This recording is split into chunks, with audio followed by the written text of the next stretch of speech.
Jina ni Mwalimu Yatabu, ni mtaalamu wa masuala ya saikolojia ya maisha na mahusiano. Katika mada yetu ya leo ambayo inakwenda kuzungumzia ni kwa nini wanandoa wengi wanachepuka kutoka kwenye ndoa zao.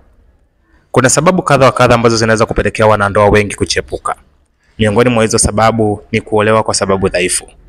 Wanandoa wengi wanaingia kwenye ndoa wakiwa na sababu dhaifu. Anaingia kwenye ndoa labda kwa sababu ya kiuchumi, anaingia kwenye ndoa labda kwa sababu ya ugumu wa maisha, anaingia kwenye ndoa kwa sababu ya umri au muda. Hizi zinaweza kumpelekea mtu kuchepuka. Sababu nyingine ni matarajio makubwa. Baadhi ya wanandoa wanapoingia kwenye ndoa huwa wana matarajio makubwa sana kukuta kwenye ndoa. Pengine anatarajia akifika kwenye ndoa ataheshimika, ataheshimiwa, anatarajia akifika kwenye ndoa atahudumiwa vile ambavyo yeye alikuwa anataka.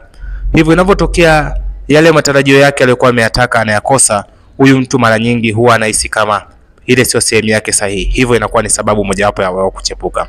Lakini pia ni tabia binafsi. Baadhi ya watu wengi wana tabia zao ambazo walikuwa wamejijengea kabla ya kuingia kwenye ndoa. Kumbuka huyu mtu anaenda kumwoa ana miaka pengine 20, 30 na kuendelea. Kwa hiyo kuna maisha ambayo alikuwa ameshajitengenezea muda mrefu, tabia ambazo alikuwa nazo muda mrefu. Zile tabia ni za kwake toka pale mwanzo. Kwa hiyo anapoingia kwenye ndoa haimaanishi kwamba ataenda kuacha zile tabia. Hivyo huyu mtu ile ni tabia yake na hawezi katu kamwe akakaa kaiacha. Hiyo ni sababu nyingine ambayo inaweza kumpelekea mtu akachepuka kwenye ndoa. Lakini kitu kingine ni tamaa. Tunapozungumzia tamaa tunazungumzia tamaa ya kifedha, lakini pia tamaa ya tendo. Kama unavyojua baadhi ya wanawake walio wengi wana tabia ya kutamani sana fedha. Kwa hiyo pengine mtu aliyenaye kiuchumi ndani hayuko vizuri, au hata kama yuko vizuri bado anatamani na pesa ya nje aipate.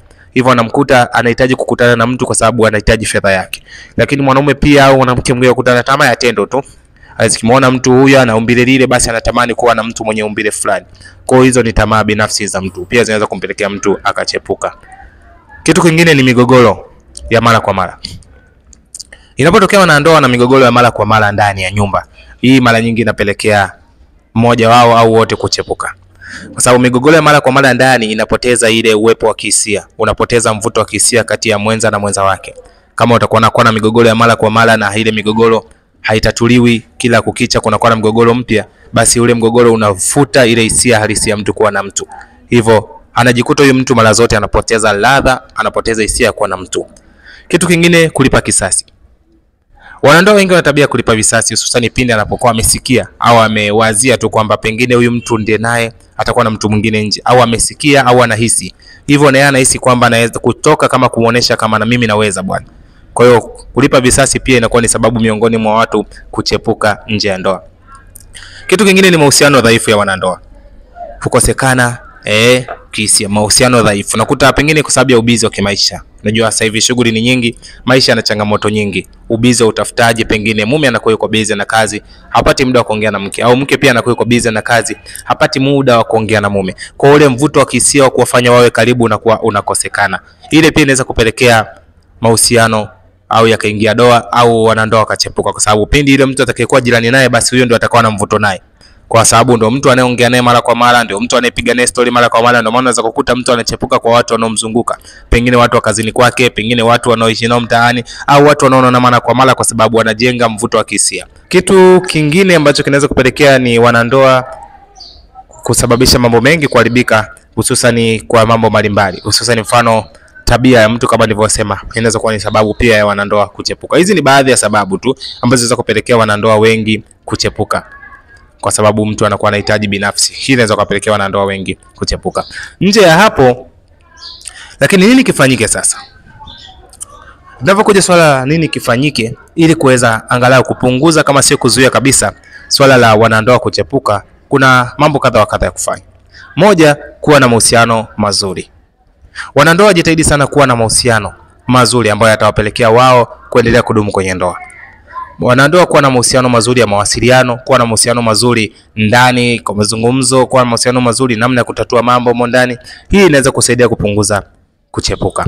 Lakini mbili, kutatua migogoro iliyopo. Wanandoa wengi wana tabia kuweka viporo migogoro. Unakuta swala la mwaka jana au miezi iliyopita halijawahi kuwekwa sawa. Hawajawahi kukaa na kuzungumza na kulitatua hili swala. Kwa hiyo unakuta hili jambo linaleta shida, linaleta mtafaruku kwenye ndoa. Hivyo wanandoa watatue migogoro iliyopo. Namba 3, kutokuwa na migogoro mara kwa mara. Wanandoa jitahidi sana kutokutengeneza migogoro ya mara kwa mara.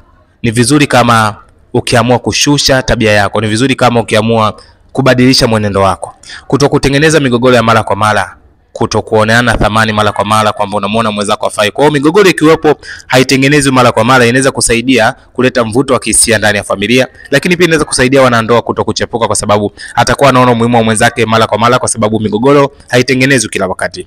Kitu kingine, kuridhika na hali iliyopo. Endapo wanandoa watajifunza kuridhika na hali walizonazo ndani, pengine ni hali ya kiuchumi, wanandoa wa kike na wa kiume wakaridhika na hali ya uchumi walionao ndani, migogoro mingi haitakuwepo. Kwamba ukajifunza kutumia ulichonacho badala ya kuwazia kile ulichokuwa unakitaka, ukajifunza kutumia ulichonacho badala ya kutamani vile nje unavyovitamani. Hii itasaidia kupunguza migogoro. Lakini pia hata wanaume kuridhika na hali ya tendo ndani, au wanawake kuridhika na hali ya tendo iliyopo ndani, kwa sababu pia inasababisha baadhi ya wanandoa kuhisi kwamba huyu wa ndani aniridhishi, kwa hiyo hajaridhika na hali iliyopo, kwa anataka aendelee kutafuta nje. Lakini pia unaweza kukuta kaenda nje pia na penyewe asiridhike, akaendelea kutafuta mwingine, kwa sababu safari moja huanzisha nyingine. Kwa hiyo tujifunze kuridhika na hali tulizonazo ndani, hali za kiuchumi, hali za kihisia. Jifunze kuridhika na hali ulizonazo, jifunze kutoshelezeka. Kama ni jambo la kihisia, ni jambo la kuzungumzika na ni jambo la kutatua, wote mkae chini, mlizungumze na mlitatue, na mjifunze kuridhika na hali zilizomo ndani. Hii itapunguza mchepuko. Kitu kingine, kuridhika na hizo hali tumeshakuzungumzia, lakini kitu kingine ni kubadili tabia binafsi. Hili ni swala la mtu binafsi, sio swala la wanandoa ambao wanaweza kusema wanaweza kuliingilia kwa pamoja, ila isipokuwa kila mmoja ndani yake aanze kurekebisha tabia zake alizokuwa amezitengeneza. Kumbuka kama nilivyosema pale awali, kuchepuka mwingine ni tabia, kwa sababu kabla hajakutana na wewe alikuwa na wapenzi labda 30 huko nyuma. Kwa hiyo ile hali imeshamjengea tabia, imekuwa ni tabia yake. Hivyo ile ni swala binafsi ambalo mwanandoa yeye mwenyewe anatakiwa aanze kulibadili, kwamba sasa nakubali uhalisia nilionao, kwa sasa niko kwenye ndoa, naanza kufanya mazoezi ya kupunguza idadi ya wanaume niliokuwa nao, au kupunguza idadi ya wanawake, au kupunguza kukutana na mwanamke au mwanaume mara kwa mara, kwa sababu safari moja huanzisha nyingine. Unapokutana na huyu utapata tamaa ya kukutana na huyu, unapokutana na huyu utapata tamaa ya kukutana na huyu, na hivyo itakusababishia migogoro ya mara kwa mara ndani ya familia yako na kukuonesha huna nidhamu. Na hicho Mwalimu Yatabu ni mtaalamu wa masuala ya saikolojia ya maisha na mahusiano. Kwa changamoto mbalimbali unaweza kunipigia kupitia simu yangu ya kiganjani ya 0656 16 10 18 0656 16 10 18, au kanifuatilia kwenye mitandao ya kijamii. YouTube andika tu Mtetezi wa Ndoa, Facebook andika Mwalimu Yatabu, TikTok Mwalimu Yatabu, na mitandao mingine yote andika tu Mwalimu Yatabu. Kwa changamoto yote ile ya kimaisha na mahusiano, basi nipo kwa ajili ya kukupa msaada huo. Asante, mpaka hapo tena wasaa mwingine tutakapojaliwa uhai.